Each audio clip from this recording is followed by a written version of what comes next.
প্রিয় শিক্ষার্থী বন্ধুরা, আজকে আমি তোমাদের সাথে দশম শ্রেণীর ওয়েল্ডিং অ্যান্ড ফেব্রিকেশন 1 দ্বিতীয় পত্রের অ্যাসাইনমেন্টটি সমাধান করব। প্রিয় শিক্ষার্থী বন্ধুরা, তোমরা এখানে দেখতে পাচ্ছ এটি আমাদের পঞ্চম অধ্যায় থেকে অ্যাসাইনমেন্টটি নেওয়া হচ্ছে এবং অ্যাসাইনমেন্টের নম্বর 5। প্রিয় শিক্ষার্থী বন্ধুরা, আমরা অ্যাসাইনমেন্টের নামটা এখানে দেখতে পাচ্ছি। লক্ষ্য করলে দেখবে তোমরা এখানে যে আর্ক ওয়েল্ডিং এর পোলারিটির ব্যবহার সম্পর্কে জ্ঞাত হতে হবে এবং আমাদেরকে 4 মার্ক পেতে হলে এই নির্দেশনাগুলো অনুসরণ করতে হবে।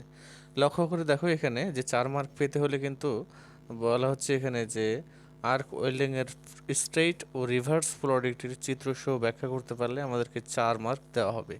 শিক্ষার্থী বন্ধুরা, চলো আমরা উত্তরটি দেখে নিই।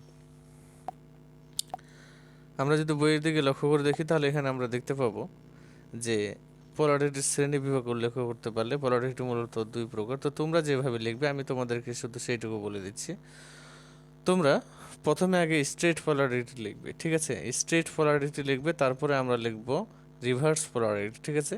তো তোমরা শুরু করবে এভাবে যে স্ট্রেট পোলারিটি প্রথমে আগে লিখবে কাকে বলে, তারপর স্ট্রেট পোলারিটির যে চিত্র দেওয়া আছে এখানে লক্ষ্য করে দেখো, এই যে এই চিত্রটা অঙ্কন করবে, ঠিক আছে শিক্ষার্থী বন্ধুরা? এই চিত্রটা অঙ্কন করার পরে তারপরে তোমরা এই অংশটুকু লিখবে, ঠিক আছে?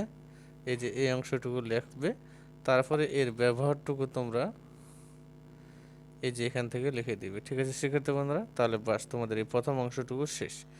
এবার আমরা রিভার্স পোলারিটি লিখব। তো এখানে লক্ষ্য করে দেখো, তারপরে তোমরা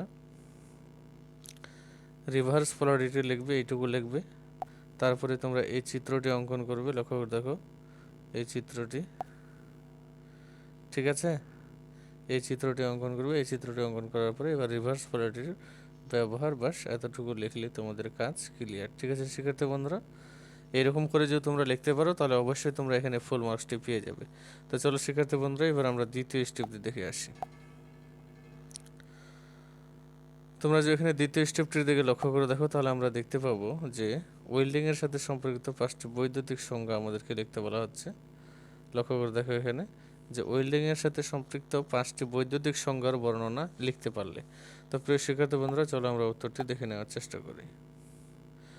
তোমরা যদি এখানে লক্ষ্য করে দেখো তাহলে আমি তোমাদেরকে একটু ক্লিয়ার করে দেখিয়ে দিতে পারি যে আমাদেরকে 5টি সংজ্ঞা সম্পর্কে লিখতে বলা হচ্ছে। তো দেখো এখানে লক্ষ্য করে যে ওয়েল্ডিংয়ের সাথে সম্পর্কিত এই যে সংজ্ঞাগুলো দেওয়া আছে। তো আমরা প্রথমে এই যে একটা ভোল্টেজ এটা লিখব, 2 নম্বর রেজিস্ট্রেশন, ঠিক আছে? তারপরে 3 নাম্বার লিখবো হচ্ছে অল্টারনেটিভ কারেন্ট, ডাইরেক্ট কারেন্ট এবং এখানে এটা। তাহলে তোমরা যদি এত দূর পর্যন্ত লেখো তো তোমরা কিন্তু এখান থেকে ফুল মার্কসটি পেয়ে যাবে, ঠিক আছে শিক্ষার্থী বন্ধুরা? এইভাবে লেখার চেষ্টা করবে। তারপরে আমাদেরকে এবার দেখব আমরা তার পরবর্তী স্টেপটি। এখানে লক্ষ্য করে দেখো পোলারিটির প্রয়োজনীয়তা ধারাবাহিকভাবে লিখতে পারলে। তো প্রিয় শিক্ষার্থী বন্ধুরা, তোমরা এখানে লক্ষ্য করে দেখো পোলারিটির প্রয়োজনীয়তা ধারাবাহিকভাবে লিখতে পারলে আমাদেরকে 4 মার্ক দেওয়া হবে। তো আমরা এখান থেকে কিন্তু প্রয়োজনীয়তা স্পষ্ট করে বই পাবো না, তবে আমি তোমাদেরকে একটি সিস্টেম বলে দিচ্ছি। সেটি হচ্ছে এখানে লক্ষ্য করে দেখো এই যে আর্ক ওয়েল্ডিং পোলারিটির যে গুরুত্ব দেওয়া আছে, এই গুরুত্বগুলোর এক একটাকে তোমরা এই অংশটুকু লিখতে পারো, ঠিক আছে? প্রয়োজনীয়তা হিসেবে আমরা এই অংশটুকু লিখতে পারি। এখান থেকে এইটুকু লিখবে, তারপরে লক্ষ্য করে দেখো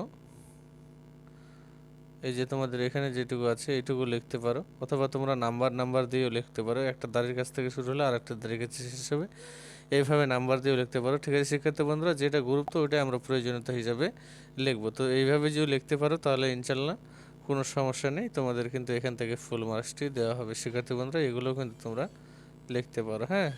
এগুলো যদি লেখো তাহলে কোনো সমস্যা নেই। তো প্রিয় শিক্ষার্থী বন্ধুরা, আমাদের অ্যাসাইনমেন্টটি এখান থেকেই ছিল। পরবর্তী সপ্তাহের অ্যাসাইনমেন্টগুলো পেতে অবশ্যই চ্যানেলটি সাবস্ক্রাইব করে রাখবে এবং পাশে থাকা বেল আইকনটিতে ক্লিক করবে, আর ভিডিওটিতে অবশ্যই একটি লাইক দিয়ে দিবে, তাহলে পরবর্তী সপ্তাহে এটি সবার প্রথমে দেওয়ার চেষ্টা করব। তো শিক্ষার্থী বন্ধুরা, সবাই ভালো থাকো, সুস্থ থাকো।